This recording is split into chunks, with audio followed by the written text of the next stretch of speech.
আসসালামু আলাইকুম রহমতুল্লাহি ওবরকাতুহু। সম্মানিত দর্শক, অতি সম্প্রতি যে কিংস পার্টি গঠিত হয়েছে, বাংলাদেশ নাগরিক পার্টি, এই দলটির জয় জয়কার শুরু হয়েছে।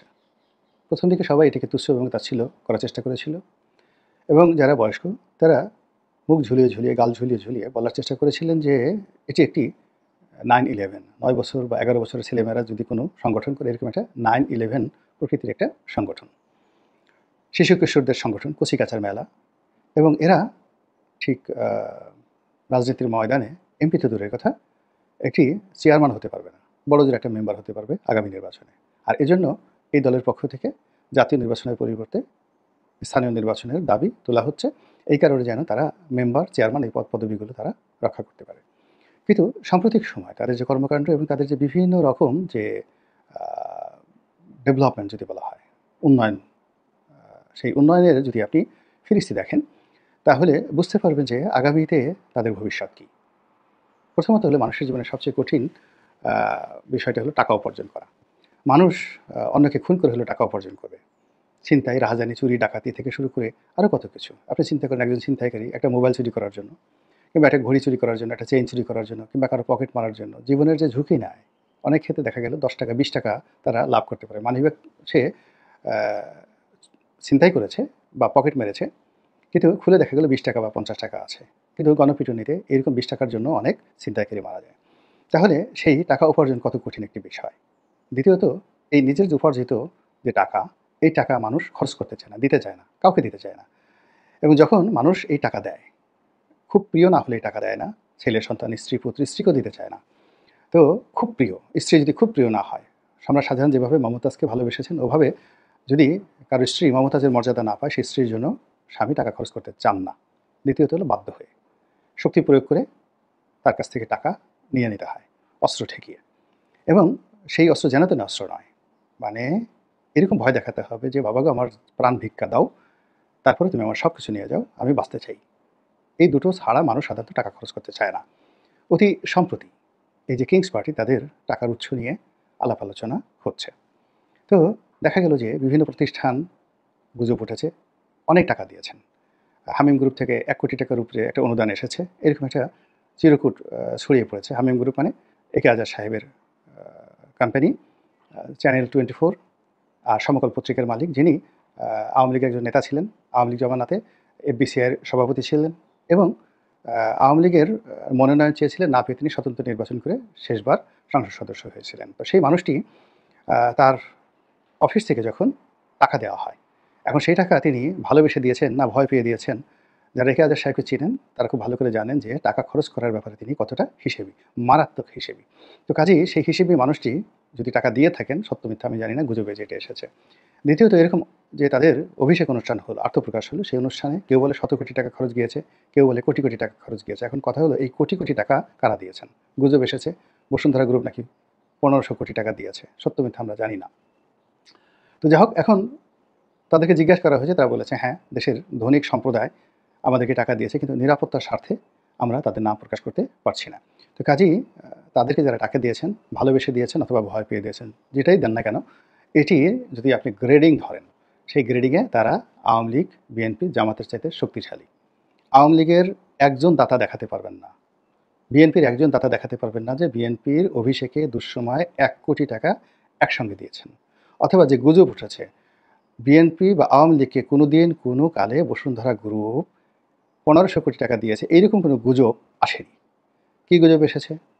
যেমন তারেক রহমান সাহেবকে একটা প্লট দিয়েছেন, 10 কাঠা না 1 বিঘার একটা প্লট দিয়েছেন যখন বিএনপি ক্ষমতায় ছিল, এটা নিয়ে আওয়ামী লীগ নাড়াচাড়া করেছে।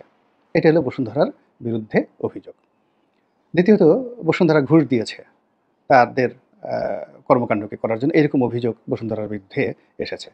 কিন্তু বসুন্ধরা স্বেচ্ছায় খুশি হয়ে 1 কোটি টাকা, 2 কোটি টাকা বিএনপিকে দিয়েছে, জামাতকে দিয়েছে, কিংবা আওয়ামী লীগকে বসুন্ধরা এইভাবে কোটি কোটি টাকা দিয়েছে, এইরকম কোনো দুর্মুখ বাংলাদেশে নেই। এমন কোনো গুজব তৈরি হয়নি। কিন্তু এই গুজব এখন যখন তৈরি হচ্ছে, এটা ধরেন একেবারে ডাহা মিথ্যা, 100% মিথ্যা। বসুন্ধরা ধরেন একটা পয়সাও দেয়নি। কিন্তু যখন এইরকম একটা গুজব তৈরি করা হয়, ইট মিনস যে এই প্রতিষ্ঠানটি, এই পার্টিটি কারোর কাছ থেকে অনুদান বাবদ, দান বাবদ 1500 কোটি টাকা পাওয়ার যোগ্যতা রাখে। They have the ability. বোঝার চেষ্টা করুন। তো সেই দিক থেকে এই যে কিংস পার্টি, সেই কিংস পার্টির যে জয় জয়কার, এটি বাংলাদেশের অন্য যে কোনো পার্টি যারা প্রতিষ্ঠিত হয়েছিল, আওয়ামী লীগ, বিএনপি, জামাত, সেই প্রতিষ্ঠাকালীন সময় থেকে আজ অবধি কারোর নসিবে ঘটেনি। এইরকম অভিষেক কারো জীবনে ঘটেনি। এই গেল এক। ২ নম্বর হলো যে তারা অতি সম্প্রতি একটি ইফতার পার্টি করেছেন। একটা ৫ তারা হোটেলে একটা ইফতার পার্টি করেছেন। এখানে মিলন মেলা বসেছিল। তারকাদের মিলন মেলা, রাজনৈতিক তারকাদের, এবং এখানে দেখলাম যে বেশিরভাগ মানুষের গলায় তারা আইডেন্টি কার্ড ঝুলিয়ে দিয়েছিলেন। মনে হয় যেন সম্মেলনে গেলে বা কোনো রাজকীয় অনুষ্ঠানে আসলে কিংবা যেখানে খুব বেশি সিকিউরিটি মেইনটেইন করা হয়, যেমন প্রধান উপদেষ্টার কার্যালয়। তো সেই কার্যালয়ে গেলে আপনার গলায় একটা মালা পরিয়ে দেওয়া হয় এবং সেটা মানে গলায় দেওয়ার আগে আপনার সারা শরীর চেক আপ করা হয়।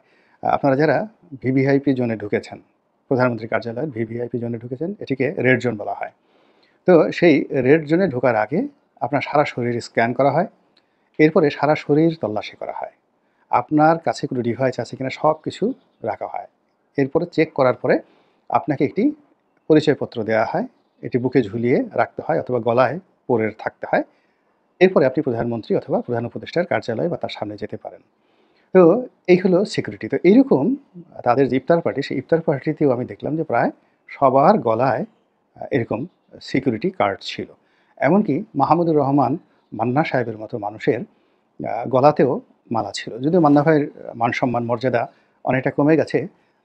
তিনি যেদিন সেই ২১-এর যে বইমেলার অনুষ্ঠান হয়েছিল, সেই অনুষ্ঠান থেকে যখন তাকে অপমান করে তাড়িয়ে দেওয়া হলো এবং তাকে যখন ঢুকতে না দেওয়া হলো এবং তিনি সেই বেদনা যখন এসে প্রকাশ করে ফেললেন যে, "আমি জীবনে এতটা অপমানিত আর কখনো হইনি।" তো সেই মান্না ভাই, আমাদের মাথার তাজ মুকুট, তিনি এই ছাত্রদের অনুষ্ঠানে যাওয়ার জন্য গলায় মালা পরেছেন। এটা তো ছাত্ররা তার প্রতি দয়া করেছেন। তাকে যদি সেই গলায় সিকিউরিটি কার্ডের পরিবর্তে অন্য কিছু গলায় দিয়ে যদি বলা হতো, "এটা পরে আপনাকে এই ইফতারের টেবিলে যেতে হবে", তিনি কি করতেন একমাত্র আল্লাহ রাব্বুল আলামিন জানেন। কিন্তু এখানে দেখলাম যে বেশ কয়েকজন বিএনপি নেতা, সালাউদ্দিন সাহেব ছিলেন, শহীদুদ্দিন চৌধুরী আনি ছিলেন, তারপরে জামাতের আমির ছিলেন। তাদের গলায় অবশ্য আমি মালা দেখিনি। কিন্তু এখানে যে বিষয়টি আমি দেখলাম, সেটি হলো যে বিএনপি এবং জামাতের যারা শীর্ষ নেতৃবৃন্দ রয়েছেন, অন্যান্য রাজনৈতিক দলের যারা শীর্ষ নেতৃবৃন্দ রয়েছেন, তারা যখন এই নাহিদ সাহেবদের কাছে আনুগত্য প্রকাশ করছিলেন, তাদের সঙ্গে কোলাকুলি করছিলেন, অ্যাজ ইট ইজ মনে হচ্ছিল যে Nahid is the boss, he is the master, he is maulana. Maulana মানে মাস্টার, তিনি মাওলানা, তিনি হুজুর, হুজুরও মাস্টার। মাস্টার মানে প্রভু বা বস। তা আমরা কথায় কথায় যে হুজুর বলি না, হুজুর, হুজুর কেবলা, এইরকম হুজুর মানে তাদের সঙ্গে যখন তাদের কোলাকুলি হয়েছে, মোশাহাফা হয়েছে, তা করমর্দন হয়েছে এবং একই টেবিলে যখন তারা বসেছেন, পুরো সময়টিতে জামাত এবং বিএনপির নেতৃবৃন্দ যে ভাষায় কথা বলেছেন, তাতে এই ছাত্র যারা নেতৃবৃন্দ রয়েছেন, কেবলই মাত্র নাহিদ ইসলাম নন, তার সাথে সাথে আরও অন্তত ১০ জন সিনিয়র নেতা রয়েছেন। তাদের আই কন্ট্যাক্ট, তাদের বডি ল্যাঙ্গুয়েজ সব কিছুতে মনে হচ্ছিল যে তারা মেরে আকা, মেরে মাওলা, মেরে মেহবুব, মেহবুব তারা বলার মতো অবস্থা ছিল না, মেরে আকা, মেরে মাওলা, হে আমার মালিক, হে আমার প্রভু, হে দয়াময়, কিংবা আপনার উপরই আমাদের অনেক কিছু নির্ভর করে, দয়া করেন আমাদের প্রতি, মাওলানা, ইয়া মাদ্দা জিল্লুহুল আলী। এইরকম শব্দগুলো অন্তরের মধ্যে বোধহয় তবলা বাজাচ্ছিল। অবস্থা দৃষ্টি কিন্তু সেইরকম মনে হচ্ছিল এবং তারা ইফতার খাওয়ার চাইতে কথাবার্তা বেশি বলছিলেন। এখন এই নাতির বয়সী ছেলেদের সঙ্গে তাদের এত কথা কিসের, যেটা আমি বুঝতে পারি না। কিংবা এই নাতির বয়সী ছেলেদেরকে তারা এইভাবে বুকে লাগিয়ে দীর্ঘক্ষণ তারা যেভাবে জড়িয়ে ধরে রেখেছেন, এটা আমার কাছে বেশ উপভোগ্য মনে হয়েছে। যে সিনায় সিনায় এরকম একটা মিল থাকা দরকার। শরীরের রক্তর সঙ্গে রক্ত, গরমের সঙ্গে গরমের এরকম একটা মিল থাকা দরকার। তো এটা দেখে আমার কাছে মনে হয়েছে কিংস পার্টি তারা সফল, 100% সফল। দ্বিতীয়ত হলো যে খাবার টেবিলে যেখানে জামাতের আমির বসেছেন, তারপরে অন্য ইসলামী যারা নেতৃবৃন্দ বসেছেন, তো সেখানে দেখলাম যে মাথায় ওড়না পরেননি এরকম রমণীরা বসে আছেন। এটা অভাবনীয়। জামাতের জিহাদ, জামাতের কুল্লিয়াত, জামায়াতের সেফায়েত, তারপরে জামাতের যে সমস্ত তাহজিব রয়েছে, তমদ্দুন রয়েছে, এর সঙ্গে তার সঙ্গে খেলাফতের যে রাষ্ট্র কায়েমের যে একটা আকাঙ্ক্ষা রয়েছে, তার সঙ্গে সেই ইফতারের মাহফিলে যুবতী নারী সেই বসে আছেন, মাথায় আজান দিচ্ছে, মাথায় কোনো কাপড় নেই, ওড়না নেই। সারা দুনিয়া মেনে নিতে পারে। জামাত এটা যে ১ম মেনে নিয়েছে। জামাত যে কত বড় উদার হয়ে গেছে, তারা যে কত বড় আধুনিক হয়ে গেছে।